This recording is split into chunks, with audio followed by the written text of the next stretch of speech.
नमस्कार साथियों, बेस्ट ज्ञान चैनल पर मैं बीरम सिंह आप सभी का स्वागत करता हूं। रोज की तरह आज के इस वीडियो में हम देखेंगे मध्य प्रदेश और देश के अब तक की दिन भर की बड़ी खबरों का सारांश। वीडियो में दी गई जानकारी आपको उपयोगी लगे तो प्लीज़ लाइक जरूर कर दीजिएगा। मौसम विभाग भोपाल ने मध्य प्रदेश के कुछ जिलों में आगामी दिनों के दौरान बारिश की चेतावनी जारी की है। इन दिनों में जो बारिश होती है उसे कहते हैं मावठा। इसके अलावा कुछ मीडिया रिपोर्ट के अनुसार 5 और 6 जनवरी को कहीं कहीं पर ओलावृष्टि भी देखने को मिल सकती है। तो आइए खबरों को देखते हुए विस्तार से सबसे पहले देख लेते हैं कि आगामी 2 दिनों के दौरान मौसम कैसा रहेगा। फिर देखेंगे आगामी 5 दिनों के दौरान का मौसम पूर्वानुमान। 3 जनवरी 2023 की सुबह तक प्रदेश के सभी जिलों में मौसम शुष्क रहने की संभावना है। 3 जनवरी 2023 की सुबह तक आगामी 24 घंटे के दौरान रीवा, सागर, चंबल और ग्वालियर संभाग के जिलों में कहीं कहीं पर मध्यम से घना कोहरा छाने की चेतावनी मौसम विभाग भोपाल ने जारी की है। इन संभाग में आने वाले जिले हैं रीवा, सीधी, सिंगरौली और सतना, सागर, पन्ना, दमोह, छतरपुर, टीकमगढ़ और निवाड़ी, भिंड, मुरैना और श्योपुर। और ग्वालियर संभाग में आने वाले जिले यानी कि ग्वालियर, गुना, शिवपुरी, अशोकनगर और दतिया जिले। इसके अलावा भिंड, नीमच, मंदसौर, उज्जैन, बैतूल, भोपाल, रायसेन, सीहोर, विदिशा और डिंडोरी जिलों में भी कहीं कहीं पर मध्यम से घना कोहरा छाने की संभावना है। इसलिए सावधानी बरतें, खासतौर पर वाहन चलाते समय। भिंड, दतिया और ग्वालियर जिलों में कहीं कहीं पर मौसम विभाग ने शीतल दिन यानी कि कोल्ड डे रहने की संभावना व्यक्त की है। इसलिए सर्दी से बचने के तमाम उपाय करना जरूरी है। पिछले 24 घंटे के दौरान प्रदेश के सभी जिलों में, सभी संभागों के जिलों में मौसम शुष्क रहा है। दतिया और नौगांव में कोल्ड डे रहा। न्यूनतम तापमान की बात करें तो रीवा संभाग में सामान्य से अधिक, भोपाल संभाग में सामान्य से कम और शेष संभाग में सामान्य न्यूनतम तापमान रहा। प्रदेश में सबसे कम न्यूनतम तापमान दर्ज किया गया गुना जिले में 5.6 डिग्री सेल्सियस। अब हम बात कर लेते हैं मावठे की। उससे पहले 4 और 5 जनवरी 2023 के मौसम के दृष्टिकोण की बात करें तो इसमें विशेष परिवर्तन की संभावना नहीं है। 3 जनवरी 2023 की सुबह तक भोपाल और उसके आसपास के इलाकों में आकाश साफ रहेगा, मौसम शुष्क रहेगा, लेकिन मध्यम से घना कोहरा छाने की संभावना है। 14 किलोमीटर प्रति घंटा की औसत रफ्तार से हवा चलेगी। अधिकतम तापमान 20 डिग्री जबकि न्यूनतम 60 डिग्री सेल्सियस के आसपास रह सकता है। दैनिक भास्कर ने दावा किया है कि 5 और 6 जनवरी को मध्य प्रदेश में मावठा गिर सकते हैं। मौसम विभाग के मुताबिक इन्होंने यह खबर छापी है। इसमें कहा गया है कि 5 और 6 जनवरी को मावठा भी गिर सकता है। इसकी एंट्री जबलपुर से होगी। यह भोपाल के पास तक एक्टिव रह सकता है। ग्वालियर, चंबल में रात का पारा 5 डिग्री के नीचे, तो इंदौर और भोपाल में यह 9 डिग्री तक आ सकता है। मौसम वैज्ञानिक SN साहू के हवाले से अखबार ने बताया है कि ईस्ट एमपी यानी कि पूर्वी मध्य प्रदेश में पानी गिर सकता है। अगर स्ट्रांग सिस्टम बनता है तो तापमान में तेजी से गिरावट होगी और सिस्टम अगर ज़्यादा स्ट्रांग हो जाता है तो ओले भी गिर सकते हैं। वहीं मौसम विभाग की वेबसाइट पर हमने देखा तो यहाँ पर भी बताया गया है कि छिंदवाड़ा और सिवनी जिले में कहीं कहीं पर 5 और 6 तारीख को हल्की से मध्यम बारिश देखने को मिल सकती है आइसोलेटेड प्लेसेस पर, यानी कि कहीं कहीं पर यह स्थिति देखने को मिल सकती है। अब देश दुनिया की तमाम अन्य बड़ी खबरों की बात करें तो दुनिया के सबसे बड़े इंस्टेंट मैसेजिंग प्लेटफॉर्म व्हाट्सएप ने 1 जनवरी 2023 से कुछ स्मार्टफोन को सपोर्ट करना बंद कर दिया है। इस लिस्ट में 49 स्मार्टफोन शामिल है। कहीं आपका स्मार्टफोन भी इस लिस्ट में शामिल तो नहीं है, आप देख सकते हैं। बहुत सारे Apple, Samsung, Huawei, LG, Sony और अन्य स्मार्टफोन हैं जो कि पुराने ऑपरेटिंग सिस्टम पर काम कर रहे हैं। व्हाट्सएप की आधिकारिक वेबसाइट के अनुसार यह ऐप अब ऑपरेटिंग सिस्टम के 4.1 वर्जन जो कि एंड्रॉयड का होता है और उससे नए वाले वर्जन को ही सपोर्ट करेगा। वहीं iOS के iOS 12 और नए वर्जन को सपोर्ट करेगा। इससे पुराना वर्जन यदि आपके फ़ोन में है तो व्हाट्सएप को सपोर्ट करना बंद हो सकता है। हाल ही में सुप्रीम कोर्ट ने नोटबंदी पर बड़ा फैसला दिया है। सुप्रीम कोर्ट ने सरकार के विमुद्रीकरण पर फैसले को सही ठहराया है। यानी सरकार ने 2016 में जो नोटबंदी का फैसला लिया था, जिसमें 1,000 रुपये के नोट तत्काल प्रभाव से बंद करने का फैसला रातों रात लिया गया था, उसको सुप्रीम कोर्ट यानी कि सर्वोच्च न्यायालय ने भी सही ठहराया है।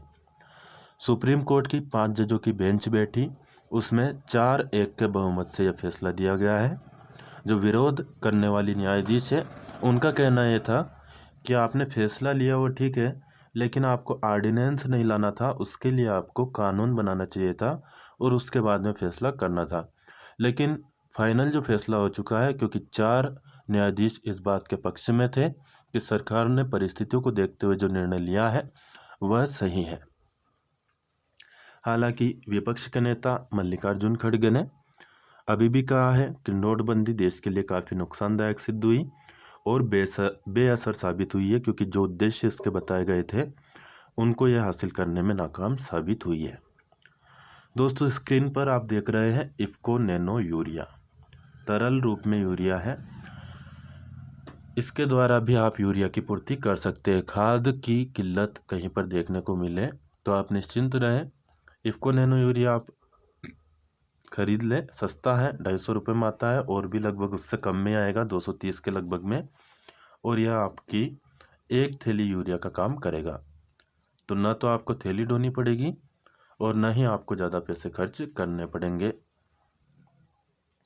दोस्तों, मुख्यमंत्री तीर्थ दर्शन योजना के अंतर्गत नए साल में हवाई तीर्थ की सुविधा भी दी जाएगी।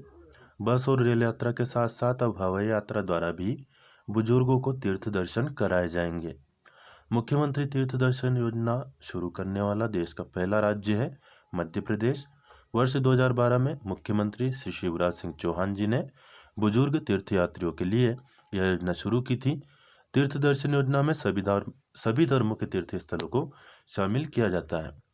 साथियों, डेली न्यूज़, करंट अफेयर्स, सरकारी नौकरी और योजनाओं की जानकारी के लिए इस चैनल को आपने अभी तक सब्सक्राइब ना किया हो, यानी कि सदस्यता न ली हो, तो ले लीजिए।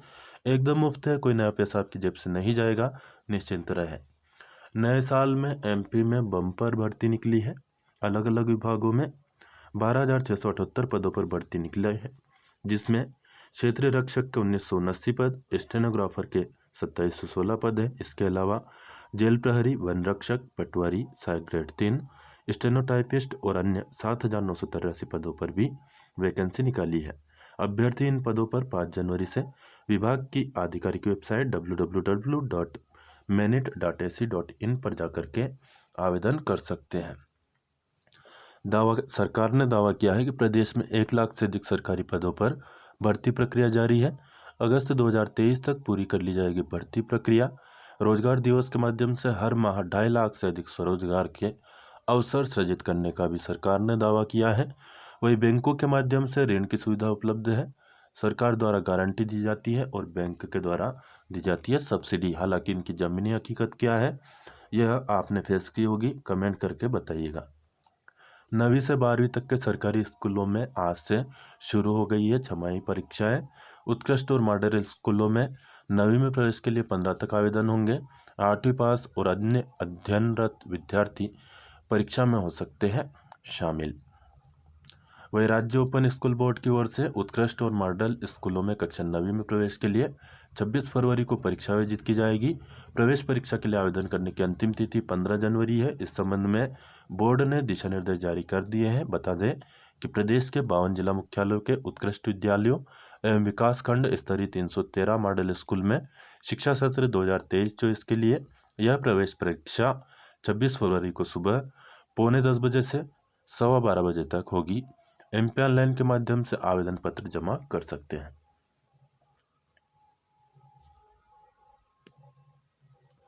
विभिन्न फसलों में पोषक तत्वों की कमी और उनकी पूर्ति कैसे करें, इस चार्ट में आप देख सकते हैं। वीडियो को रोक करके या फिर स्क्रीनशॉट ले लीजिए, काफ़ी काम आएगा किसान भाइयों के लिए, खासतौर पर जो जागरूक किसान हैं उनके लिए है।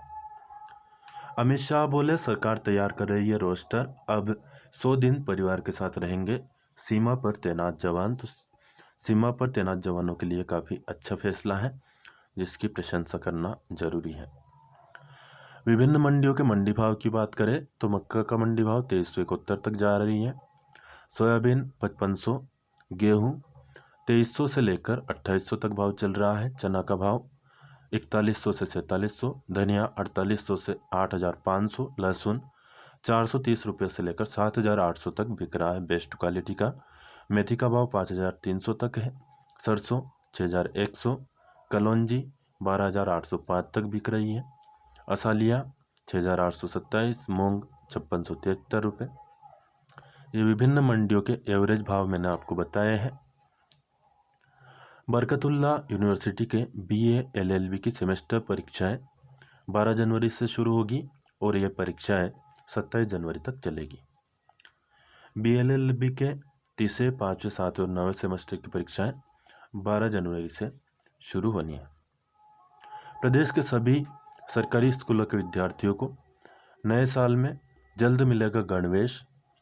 तो आप देख सकते हैं जुलाई में स्कूल शुरू हुए हैं, लेकिन अभी तक भी गणवेश की राशि या गणवेश विद्यार्थियों को नहीं मिल पाई है।